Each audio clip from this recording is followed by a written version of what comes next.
सूरह अल-बकरा कुरान की दूसरी और सबसे लंबी सूरा है, जिसमें 286 आयतें हैं। ये मदीना में अवतरित हुई थी और इसका नाम बकरा गाय इसलिए पड़ा क्योंकि इसमें बनी इसराइल की गाय की कहानी का जिक्र है।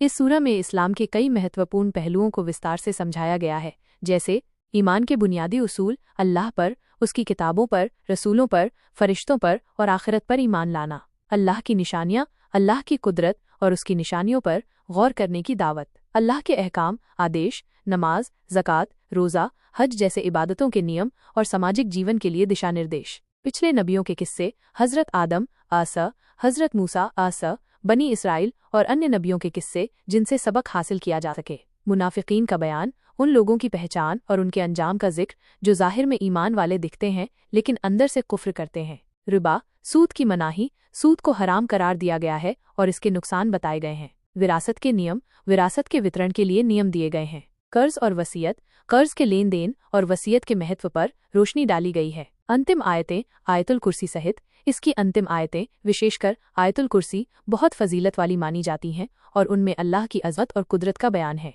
ये सूरा मुसलमानों के लिए जीवन के हर पहलू में मार्गदर्शन प्रदान करती है और इसमें इस्लामिक कानून, नैतिकता और सामाजिक व्यवहार से संबंधित कई अहम बातें शामिल हैं। सूरा अल-बकरा की 1 से 10 आयत का हिंदी अनुवाद इस प्रकार है। 1. अलिफ लाम मीम। 2. ये वो किताब है जिसमें कोई शक नहीं, ये परहेजगारों, ईश्वर भय रखने वालों के लिए हिदायत, मार्गदर्शन है। 3. जो गैब, अदृष्ट पर ईमान विश्वास लाते हैं और नमाज कायम करते हैं और जो कुछ हमने उनको दिया है उसमें से अल्लाह की राह में खर्च करते हैं। 4. और जो ए नबी, उस पर ईमान लाते हैं जो आप पर नाजिल अवतरित किया गया और जो आपसे पहले नाजिल किया गया और वे आखिरत पर लोग पर यकीन रखते हैं। 5. यही लोग अपने रब की ओर से हिदायत पर हैं और यही लोग कामयाब होने वाले हैं। 6. बेशक जिन लोगों ने कुफ्र इनकार किया उनके लिए बराबर है, चाहे आप उन्हें डराएं या न डराएं, वे ईमान नहीं लाएंगे। 7. अल्लाह ने उनके दिलों पर और उनके कानों पर मुहर लगा दी है और उनकी आंखों पर पर्दा पड़ा हुआ है और उनके लिए बड़ा अजाब, कठोर दंड है। 8. और लोगों में से कुछ ऐसे भी हैं जो कहते हैं कि हम अल्लाह और आखिरत के दिन पर ईमान लाए, जबकि वे ईमान वाले नहीं हैं। 9. वे अल्लाह और ईमान वालों को धोखा देना चाहते हैं, जबकि वे धोखे में नहीं डालते मगर अपने ही आप को, और वे समझते नहीं।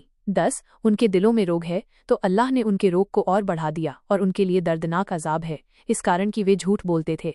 11. और जब उनसे कहा जाता है कि जमीन में फसाद बिगाड़ मत फैलाओ तो वे कहते हैं कि हम तो केवल सुधार करने वाले हैं। 12. सुन लो, बेशक वही लोग फसाद फैलाने वाले हैं लेकिन वे इस बात को समझते नहीं। 13. और जब उनसे कहा जाता है कि ईमान लाओ जैसा लोग ईमान लाए हैं तो वे कहते हैं क्या हम ईमान लाएं जैसा बेवकूफ़ ईमान लाए हैं। सुन लो, बेशक वही लोग बेवकूफ़ हैं लेकिन वे इस बात को जानते नहीं। 14. और जब वे ईमान वालों से मिलते हैं तो कहते हैं कि हम ईमान ले आए हैं, और जब वे अपने शैतानों, सरदारों के पास अकेले होते हैं तो कहते हैं कि हम तो तुम्हारे साथ हैं और हम तो सिर्फ मजाक कर रहे थे। 15. अल्लाह ही उनसे मजाक करता है और उन्हें उनकी सरकशी, विद्रोह में भटकने के लिए ढील देता है। 16.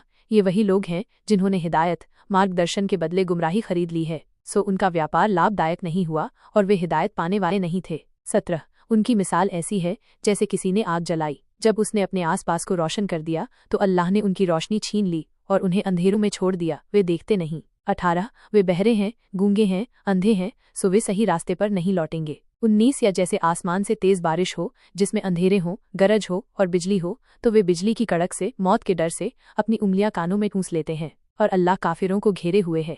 20. करीब है कि बिजली उनकी आंखों की रोशनी छीन ले, जब भी बिजली चमकती है तो वे उसमें चलने लगते हैं और जब उन पर अंधेरा छा जाता है तो वे ठहर जाते हैं, और अगर अल्लाह चाहता तो उनकी सुनने और देखने की शक्ति बिल्कुल छीन लेता। बेशक अल्लाह हर चीज़ पर कादिर है।